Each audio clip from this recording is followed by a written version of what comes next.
નમસ્કાર, હું તો બોલીશમાં રોનક પટેલ આપનું સ્વાગત કરું છું. હું તો બોલીશનો આજે 807મો એપિસોડ.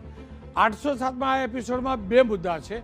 પહેલો મુદ્દો છે બળાત્કારીનું મહિમા મંડન કેમ. ગઈકાલે જ મેં સંકેત આપ્યા હતા, એ મુદ્દે આજે બોલવું છે. બીજો મુદ્દો છે આ દુર્ઘટનાઓ માટે જવાબદાર કોણ. અનેક દુર્ઘટનાઓ થાય છે, એ પૈકીની ગઈકાલે અમદાવાદના દરિયાપુરમાં દુર્ઘટના થઈ, એક વ્યક્તિનું મોત થયું, 30થી વધુ વ્યક્તિ ઘાયલ થયા. આ પ્રકારની દુર્ઘટનાઓમાંથી શીખ મેળવવી જરૂરી છે, એટલે જ એ મુદ્દો છે. પરંતુ શરૂઆત બળાત્કારી આશારામના મહિમા મંડન કરનારા લોકોને ચેતવવા માટે.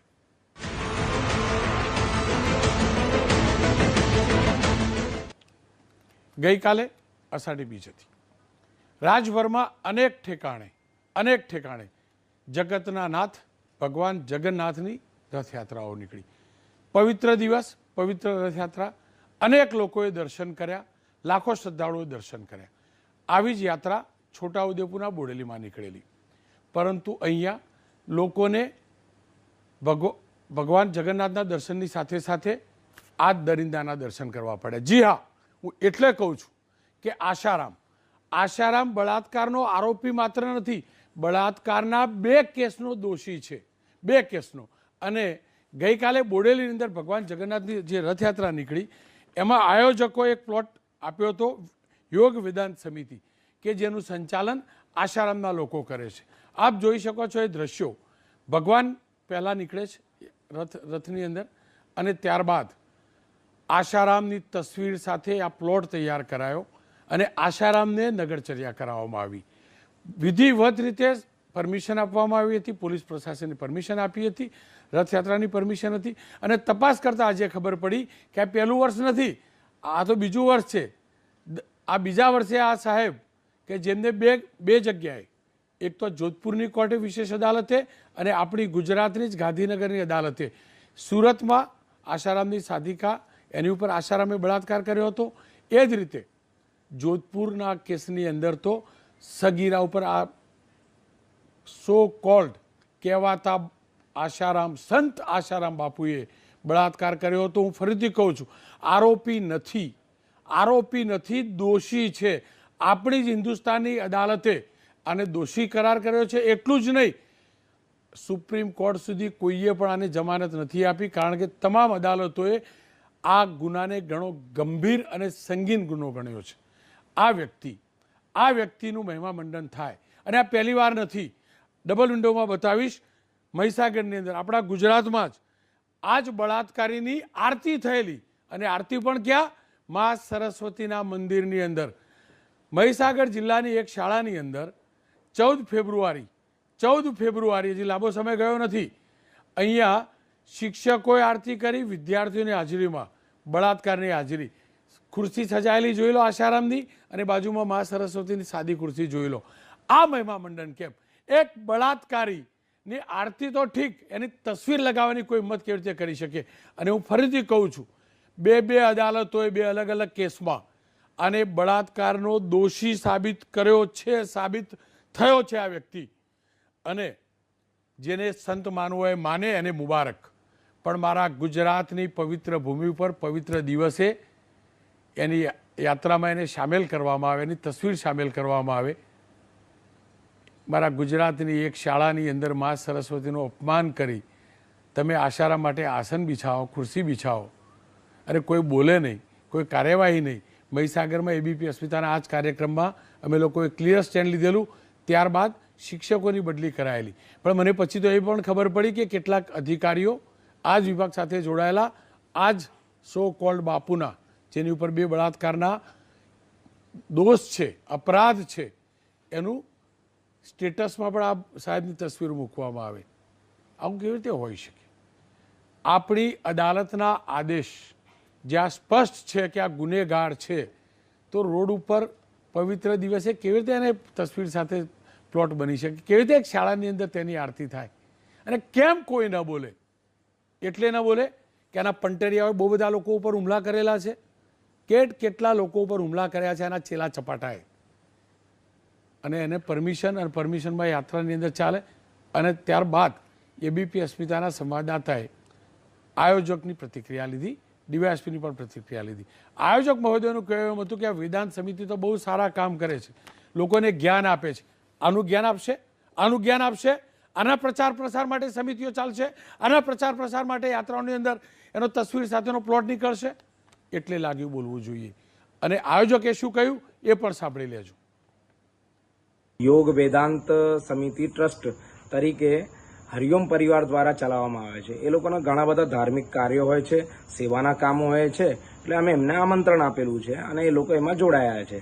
અને એ લોકો જે જોડાય એમાં જે ઝાંખી કાઢી છે એમાં ચોખ્ખા શબ્દોમાં લખેલું છે વ્યસન મુક્તિ, સાક્ષરતા અને માતૃપિતૃ દિવસ, એવા સારા મેસેજ એમને આપેલા છે. તેમાં ખોટું શું છે? કોઈ કોન્ટ્રોવર્સી નથી, કોઈ વાદ વિવાદ નથી, બહુ સરસ છે એમાં. તો મને તો કોઈ એમાં વિરોધ દેખાતો નથી અને કોઈ પણ હિન્દુ સંગઠનને એનો વિરોધ નથી. ખેર, આ જ મુદ્દે ડીવાયએસપીને પણ અમે પૂછ્યું છે, એ પણ સાંભળી લઈએ. રથયાત્રા નીકળી એમાં આયોજકો દ્વારા જે મંજૂરી લેવામાં આવેલી તેમાં આયોજકોએ આ ટેબ્લોની પણ મંજૂરી લીધેલી, એટલે એ મુજબનો ટેબ્લો હતો અને મંજૂરી સાથેનો. કોઈ કાયદામાં કોઈ ગુનો બને ખરો કે શું હોય છે? ના, આમાં કોઈ ગુનો બનતો નથી. ખેર, આમાં કોઈ ગુનો નથી એવું ડીવાયએસપી સાહેબે કહ્યું. આયોજક સાહેબનું કહેવું એમ છે કે આ તો બહુ સેવાની પ્રવૃત્તિ કરે છે. મનોજભાઈ, સેવા સુરતે બહુ જોઈએ આપણે. જહાંગીરપુર આશ્રમમાં શું શું ચાલ્યું બહુ જોયું. કાનૂન હું જાણતો નથી, નૈતિકતા હું જાણું છું. આ કેટલું યોગ્ય, કેટલું યોગ્ય. કેટલા મહાપુરુષ છે ગુજરાતની અંદર. બાપુ ગુજરાતના, સરદાર સાહેબ ગુજરાતના. આ કોઈની તસવીર મૂર્તિ ના મળી, કોઈ ના મળી અને કોઈ આગળ પણ ના આવ્યું કે આ યાત્રાની અંદર બાપુના સંસ્કારની વાત થવી જોઈએ. સરદાર જેવું લોખંડી પુરુષ, એ વ્યક્તિત્વ, એના નવી પેઢીને સંસ્કાર આપવા જોઈએ. અને આ વેદાંત સમિતિ એમની મળી ગઈ અને ભગવાનનો રથ આગળ જાય અને પાછળ બળાત્કારીની તસવીર. મનોજભાઈ, બહુ જાજુ સમજણ નહીં પડતી, પણ એ પાક્કી ખબર પડી કે આ કળિયુગ છે અને આ સાચો કળિયુગ છે.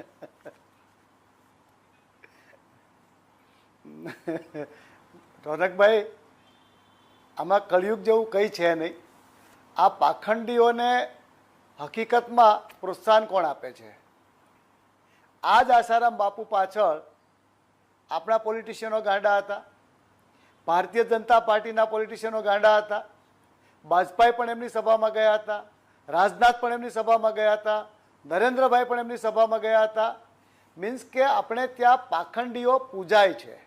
થોડા દિવસ પહેલાં સૌરાષ્ટ્રમાં એક ભૂવો પકડાયો જે ઢોંગી હતો અને બળાત્કારી પણ હતો. હજુ ગઈકાલે જ આસારામ બાપુનો એક પંટર પકડાયો જેમણે એમના સાક્ષીઓ પર એસિડ એટેક કર્યો હતો. ગઈકાલે જ જેલમાંથી છૂટ્યો અને ગઈકાલે જ પોલીસે એરેસ્ટ કર્યો. થોડા દિવસ પહેલાં નવસારીની બાજુમાં એક ઓંજલ ગામ છે, ત્યાંથી એક પ્રતિનિધિ મંડળ મારી પાસે આવ્યું હતું અને એમણે આસારામ આશ્રમમાં ફરી આસારામની એક્ટિવિટી ફરી શરૂ કરવી છે. સુરતના આસારામ આશ્રમમાં પણ આજે પણ શ્રદ્ધાળુઓનો ટોળું રોજ ઉમટે છે. દર પૂનમે લોકો ભરવા જાય છે. આ બધા દૂષણ પાછળ હકીકતમાં જોવા જઈએ તો આપણી પોલિટિકલ વ્યવસ્થાની ખામી છે.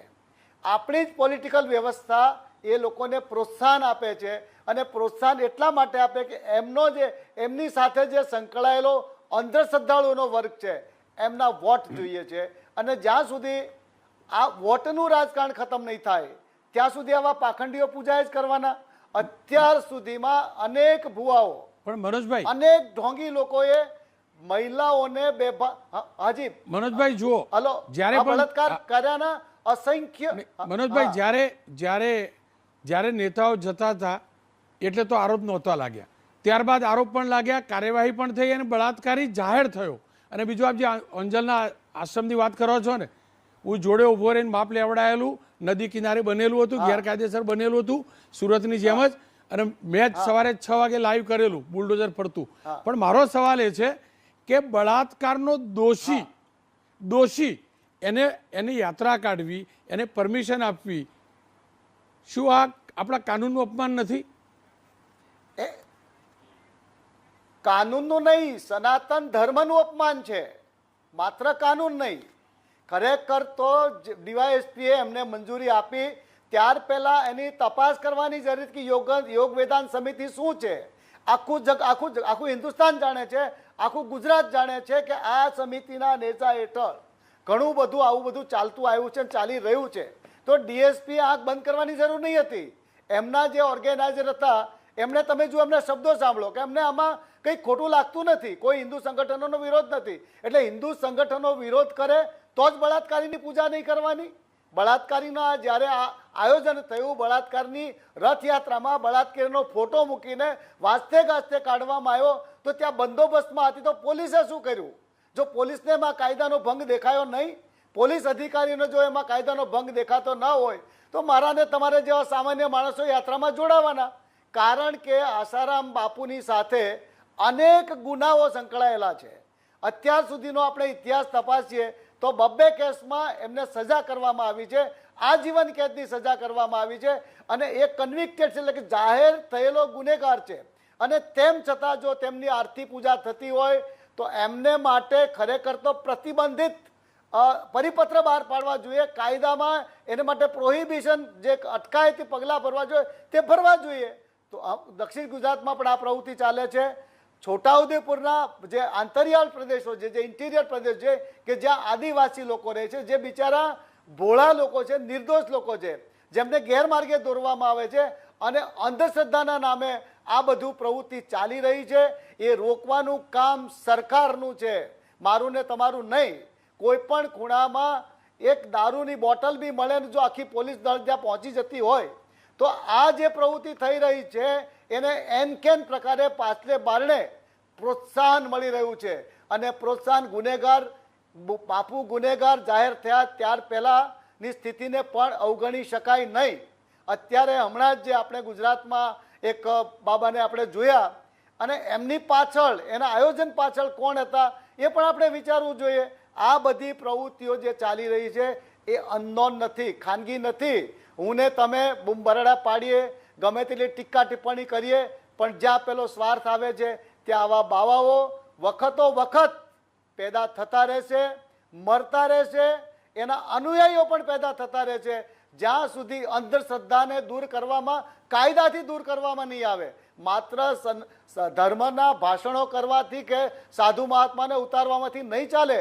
અંધશ્રદ્ધા સામે કાયદાકીય લડત ચલાવવામાં આવશે, અને કાયદામાં જો એની જોગવાઈ કરવામાં આવશે તો જ આવી પ્રવૃત્તિ બંધ થશે. હમણાં જ તમે જુનાગઢના, જે રાજકોટના ઢોંગી ભુવા વિશે ઘણું બધું બોલ્યા, ઘણું બધું પ્રસારણ કર્યું, અને તેમ છતાં તમે જુઓ કે દોરા માંદડિયા કરાવવા માટે લોકો જાય છે, મા દીકરીઓની ઇજ્જત લૂંટાય છે, ઘણા લોકો ચૂપ બેસી રહે છે. આ બધું તમે મોગલધામના જે સંત હતા એમનો પણ ઇન્ટરવ્યૂ કર્યો, એમણે પણ કીધું કે આ ઢોંગીઓ છે, ઢોંગીઓને સજા થવી જોઈએ, પણ જ્યાં સુધી કાયદાની પરિભાષામાં આ લોકોને લેવામાં નહીં આવે ત્યાં સુધી આપણો અંધશ્રદ્ધાળુઓનો દેશ, શ્રદ્ધાળુઓ જે લોકો, જે સમૂહ છે, એ બિચારા ડરના માર્યા પણ એવા લોકોને પૂછતા રહેવાના. અને એમના જે દલાલો છે, હું તો ને દલાલ એટલા માટે કહું છું કે એ ટોળામાં એ લોકોને લઈ જાય છે, રેલીમાં એ લોકોને લઈ જાય છે, ભજન કીર્તન માટે લઈ જાય છે, અને રાત્રિ સેવાઓમાં પણ શું થતું હતું એના તમે ને હું અને મારા ને તમારા જેવા ઘણા બધા લોકો સાક્ષી છે. આ બધી બાબતો ખાનગી નથી, આ બધી બાબતો જાહેર છે. આસારામ આશ્રમની એક કન્વિક્ટેડ જે ગુનેગાર છે, જે બને તો હવે આપણે બળાત્કારી પણ કહી શકીએ, જે બળાત્કારીની જો આરતી પૂજા થતી હોય તો પછી કાનૂન અને વ્યવસ્થાનો પ્રશ્ન ક્યાં રહ્યો? સામાન્ય માણસ એ રોકી શકવાનો નથી, કારણ કે એના પર ખોફ પણ છે, ડર પણ છે. માત્ર ને માત્ર આપણી ગવર્મેન્ટ, આપણી સરકાર, કેન્દ્ર સરકાર હોય કે રાજ્ય સરકાર હોય, જ્યાં સુધી કાયદાથી આ બધી પ્રવૃત્તિને પ્રતિબંધિત નહીં કરે ત્યાં સુધી આવી ઘટનાઓ બનતી રહેવાની, ભોળા લોકો એનો શિકાર બનતા રહેવાના, અને ભજન કીર્તન એના નામે થતા રહેવાના. તમને ખ્યાલ હશે કે બિન લાદેન જે પાકિસ્તાનનો જે હતો, અને એમને અમેરિકાએ પાકિસ્તાનમાંથી એનું અપહરણ કરીને દરિયાની અંદર ધરબી દીધો, કારણ કે અમેરિકા ઈચ્છતું હતું કે એનું કોઈ સ્થાનક બનવું નહીં જોઈએ, ને તો એ અમર થઈ જશે. એ રીતે એનું અસ્તિત્વ જ્યારે દરિયાના તળિયે મિટાવી દેવામાં આવ્યું, ત્યારે આવા જે કોઈ લોકો હોય એમનું અસ્તિત્વ ભૂસી નાખવું પડે, એ કાયદાથી ભૂસવું પડે. માત્ર તમે ઉપદેશ આપશો કે વ્યસન મુક્તિના ધામ ચલાવશો કે યોગ કરશો તેનાથી કોઈ ફરક પડવાનો નથી, કારણ કે આપણો દેશ એ શ્રદ્ધાળુઓનો દેશ છે અને જ્યાં શ્રદ્ધાળુઓ છે ત્યાં આવી ઘટના બનતી જ રહેવાની. સરકારની ઈચ્છા હોય, સરકાર ઈચ્છતી હોય, સરકારમાં બેઠેલા લોકો જો ઈચ્છતા હોય કે ફરી આ પ્રવૃત્તિનું ફરી દોહરાપ નહીં થવું જોઈએ, ફરી યાત્રાઓ નહીં નીકળવી જોઈએ. જો એક સરકાર ઈચ્છતી હોય તો એને માટે કાયદાથી એને પ્રતિબંધિત કરવું પડે, તો જ આપણે આ રોકી શકીશું. નહીતર માત્ર આસારામ નહીં, આસારામ જેવા હજારો લોકો છે જે કાયદાની છટકબારીમાંથી છટકી ગયા છે, એમના નામે પણ આજે ભજન કીર્તન ને ચમત્કારો થતા રહે છે. રોનકભાઈ, આ બધું રોકવા માટે હું ને તમે માત્ર લોકોની સામે લાવી શકીએ છીએ, બાકીનું કામ સરકારનું છે. હવે સરકાર આ કેસમાં શું કરે છે, સરકાર કઈ દિશામાં આ કેસને લઈ જાય છે, એના પર આવી યાત્રાઓનો આધાર રહેશે.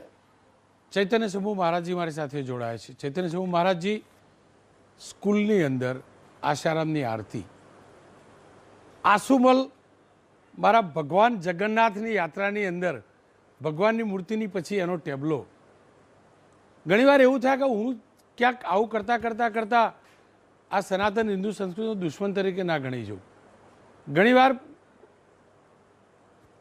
ઘણીવાર આવું થાય એમ કે કેમ પણ પછી એમ થાય કે ના, કંઈક તો ક્યારેક તો રોકવું પડશે, ક્યારેક તો બોલવું પડશે. એ વખતે મેં કર્યું, સ્કૂલના શિક્ષકોની ખાલી બદલી થઈ. એ બાળકો, નાના કુમળા બાળકોને ખબર નથી કે આ જેની આરતી ઉતારી રહ્યા છે એ બળાત્કારનો દોષી છે. અહીંયા એ કદાચ આદિવાસી વિસ્તારના લોકોને ખબર નહીં હોય, આ જેની મૂર્તિ લેનાર લોકો નીકળ્યા છે, જે ટેબલો નીકળ્યો એ બળાત્કારનો દોષી છે.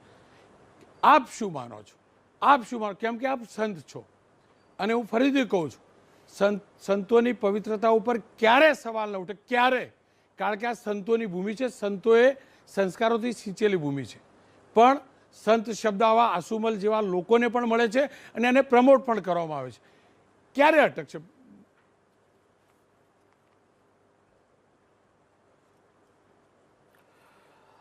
રોનકભાઈ, આપનું કામ છે સત્યને ઉજાગર કરવાનું, અને જ્યારે માણસ સત્ય બોલતો હોય ત્યારે સ્વાભાવિક છે કે એનાથી જેને અસર થતી હશે એને આપ નહીં ગમો. પરંતુ મોટાભાગનો વર્ગ એવો છે ભારતની અંદર, ગુજરાતની અંદર, કે એ સત્યને સ્વીકારતો હોય છે, સત્યની સાથે રહેતો હોય છે.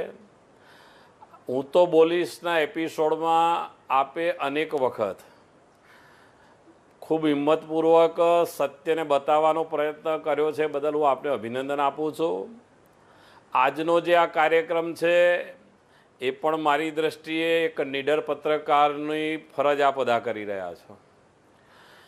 જે વિષય આજનો છે કે રથયાત્રાની અંદર આસારામ બાપુનો ટેમ્બલો એમના ફોટા સહિત કારની અંદર કાઢવામાં આવ્યો.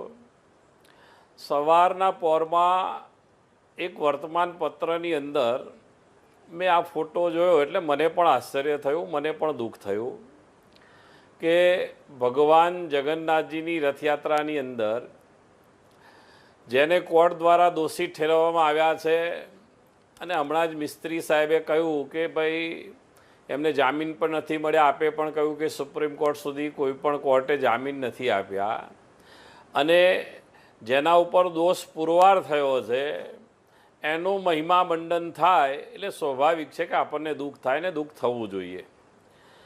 હું આપના માધ્યમથી એક વસ્તુ કહેવા માગું છું કે ધર્મ જગતની અંદર બે પ્રકારના અનુયાયીઓ હોય છે. તમે એને અનુયાયી પણ કહી શકો, તમે એને શિષ્ય પણ કહી શકો, તમે એને સેવક પણ કહી શકો. કેટલાક અનુયાયી એવા હોય છે કે અમુક પ્રતિભા જ્યારે સત્સંગ, કથા, કીર્તન કે સેવાના કાર્ય કરતા હોય ત્યારે અખબાર દ્વારા, આપના જેવી ચેનલો દ્વારા, ટીવીના માધ્યમથી સંસ્કાર, આસ્થા આ બધા ઉપર જ્યારે લોકો નિહાળતા હોય છે અને એમના પ્રત્યે એક લાગણી એમને ઊભી થતી હોય છે, એમના પ્રત્યે એક આકર્ષણ ઊભું થતું હોય છે, જેના કારણે એ લોકો એના અનુયાયી બને છે, ઘણા એના શિષ્ય પણ બને છે. અને એવા અનુયાયી જે એમની આભાથી થયા છે અને જ્યારે પરપોટો ફૂટે ફુગ્ગો ફૂટે એમના કરતૂતોનો ત્યારે બહુ સ્વાભાવિક છે કે જે આભાથી થયેલા એ દૂર જતા રહે છે, પણ કેટલાક શિષ્યો એટલી બધી શ્રદ્ધા અને આસ્થા સાથે એમની સાથે જોડાઈ ચૂક્યા હોય છે. હું ફક્ત આ એક સંતની વાત નથી કરતો, ઘણા બધા સંતોની સાનિધ્યમાં હું રહેલો છું, ઘણા બધા સંતોના શિષ્યો મેં જોયેલા છે અને એક એવી શ્રદ્ધા એમની એટેચમેન્ટ એ ગુરુ સાથે જોડાઈ જાય છે કે પછી એમને ગુરુ સિવાય કાંઈ દેખાતું નથી. ગુરુ જે કરે એ બરાબર છે, ભલે કોર્ટે એમને દોષિત ઠેરવ્યા, સજા ભોગવી રહ્યા છે, પણ આજે પણ એક ચોક્કસ વર્ગ એવું માને છે કે આ તો બધું ખોટું છે, આમના ઉપર ખોટા કેસ કરવામાં આવ્યા છે અને આ સજા કરવામાં આવી છે. આજે પણ એક વર્ગ એવું માનનારો છે અને હું તો ત્યાં સુધી કહું છું કે માની લો કે કાલે છૂટશે, આ તો માની લો કદાચ કોર્ટમાંથી છૂટે તો હજારો લોકો એનું સ્વાગત કરવા આવશે, એમના શિષ્યો જે છે. તો આ વસ્તુ જે છે. બીજું કે આસારામ બાપુના અનુયાયી માત્ર ભારતીય જનતા પાર્ટીના નેતા હતા એવું નહોતું. મિસ્ત્રી સાહેબે નામ ગણાયા, એને હું નકારી ન શકું. અટલ બિહારી વાજપેયી, અડવાણીજી, નરેન્દ્રભાઈ પણ એમના કાર્યક્રમની અંદર ગયેલા છે અને એના વિડીયો છે. આસારામ બાપુના આશ્રમમાં બીજા પક્ષોના નેતાઓ અને એ વખતની એમની ગતિવિધિ આવી હતી. કહેવા માંગુ છું, એ જ કહેવા માંગુ છું.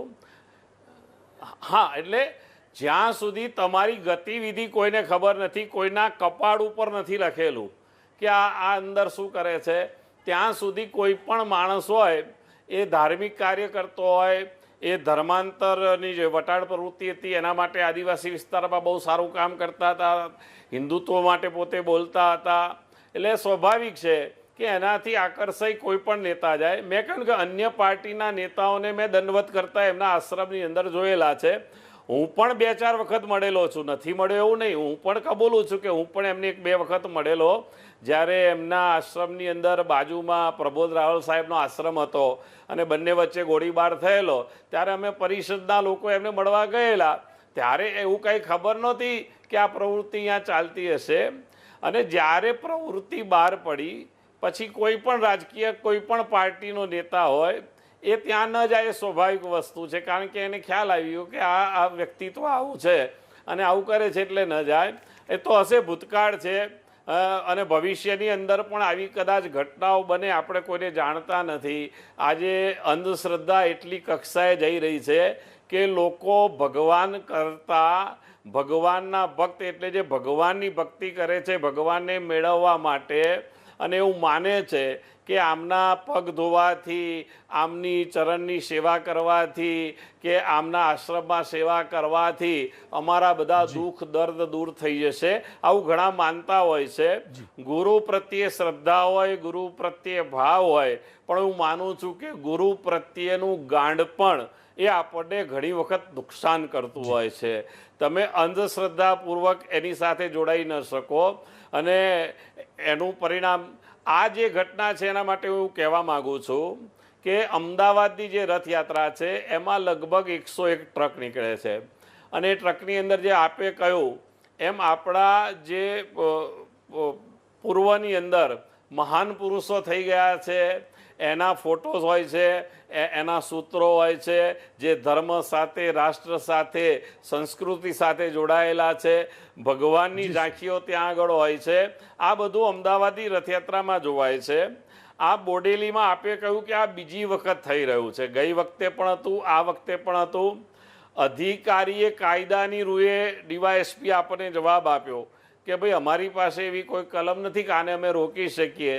એટલે એ એની રીતે કદાચ સાચો હોય, પણ એવું માનું છું કે ઘણી વખત ઘણા બાહોશ અધિકારીઓ હોય છે એ પોતાની રીતે કાયદો હાથમાં લઈને એને લાગે કે આ ખોટું થઈ રહ્યું છે, સમાજમાં ખોટો મેસેજ જશે, તે રોકવાની હિંમત કરી શકતા હોય છે.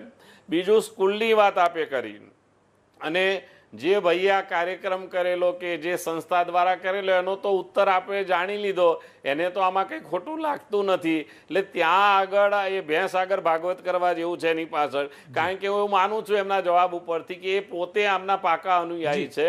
અનુયાયી હોય ન હોય એની સાથે પણ આપણે વાંધો નથી, પરંતુ ભગવાનની યાત્રા જ્યારે નીકળતી હોય અને જ્યારે માણસ દોષી હોય તો એની જે પણ આ યાત્રાની અંદર સામેલગીરી છે એ નહીં થવી જોઈએ.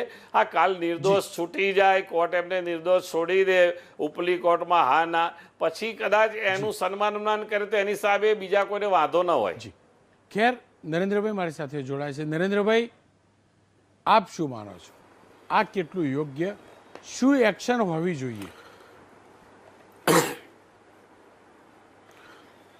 રોનકભાઈ, આપે જે વિષય લીધો છે એ આપણી સમાજમાં, એટલે પહેલાં તો ભારતીય કાનૂન તમામ લોકોના ધર્મના લોકોને પોતાનો ધર્મ, પોતાના ગુરુ અને એની સ્વતંત્રતા હોય છે કે જેથી લોકો કોઈ પણ વ્યક્તિને પૂજી શકે, કોઈ પણ વ્યક્તિ માટે વાત કરી શકે. એ ગુનેગાર હોય, એ બળાત્કારી હોય, એને ફાંસીની સજા લાગી તો બી જાહેરમાં કોઈ પણ વ્યક્તિ વાણી સ્વતંત્રતાના નામે વાત કરી શકે છે. વાત મુદ્દાની એ છે. અને આપે જે મુદ્દો ઉઠાવ્યો છે કે સામાજિક દૂષણ અને ધાર્મિક દૂષણ, સમાજની અંદર શું શિખામણ મળવી જોઈએ, શું શીખ મળવી જોઈએ? ધર્મની આડમાં જે સંતો, વાસ્તવિક જે સંતોની ભૂમિ છે, આપણે તમામ લોકો શ્રદ્ધાળુનો પણ દેશ છે, પણ સાથે સાથે અંધશ્રદ્ધાળુઓ પણ એટલી મોટી સંખ્યામાં છે. આપણે અંધશ્રદ્ધાળુને પણ કશું કાનૂનની રાહે કરી શકતા નથી. પરંતુ જે વ્યક્તિ દોષી ઠરેલો હોય, જેનું સમાજની અંદર બળાત્કારી તરીકે સજા ભોગવી રહેલો હોય અને જેણે સમાજની મા બહેનોની સામે જે કૃત્ય કર્યું હોય ને એ બાબતનું જાહેર ચૂકેલ અપરાધી હોય, એ સમયે સંત હશે. અને મનોજભાઈ શાસ્ત્રી સાહેબે બહુ વિશેષ રાજકારણીના નામ સાથે ઉલ્લેખ કર્યો, ખૂબ મોટા નામો, કે એ લોકો પણ છેતરાયા હોય. એટલે વાસ્તવિકતા એ છે કે બોડેલીમાં બનેલી ઘટના કે જેમાં ભગવાન જગન્નાથજીના વરઘોડાની અંદર આ પ્રકારે આશારામજીનો ફોટો હોઈ શકે જ નહીં. હી ઇઝ અ કન્વિક્ટેડ અને બળાત્કારી છે. એને સમાજની સાથે કોઈ પ્રેરણા ના મળી શકે. એમના જે કોઈક આયોજકો એ પ્રકારની વાત કરતા હતા કે આમાં અમને ખોટું નથી લાગતું અને આમાં કોઈ હિન્દુ સંગઠનોને વિરોધ ન હોઈ શકે. મારે એ ભાઈને કહેવું છે કે અમે હિન્દુ છીએ, અમે એ હિન્દુમાં નથી. સામાજિક રીતે કોઈ પણ સંતની કોઈ પણ લોકો પૂજા કરે, પણ જ્યારે એસ્ટાબ્લિશ થઈ ચૂક્યો હોય, કન્વિક્ટેડ થઈ ચૂક્યો હોય, જે માણસે સમાજનું દૂષણ પુરવાર થયો હોય, એ દૂષણ સાથે આપણે હોઈ શકીએ નહીં. અને આ પ્રકારની ઘટનાઓ તો ખૂબ ઘટી છે. હમણાં ભુવાની વાત કરી, એ બી બળાત્કારી હતા. આવા ઘણા બધા બને છે કે પહેલાં સંતના નામે લોકો છેતરીને સમાજની અંદર આવા કૃત્યો કરતા હોય, પકડાયા હોય, જેલની સજા થઈ હોય. પણ આના માટે સામાજિક અને ધાર્મિક જાગૃતિ જરૂરી છે, પરંતુ એમાં પણ રોકી નથી શકતા.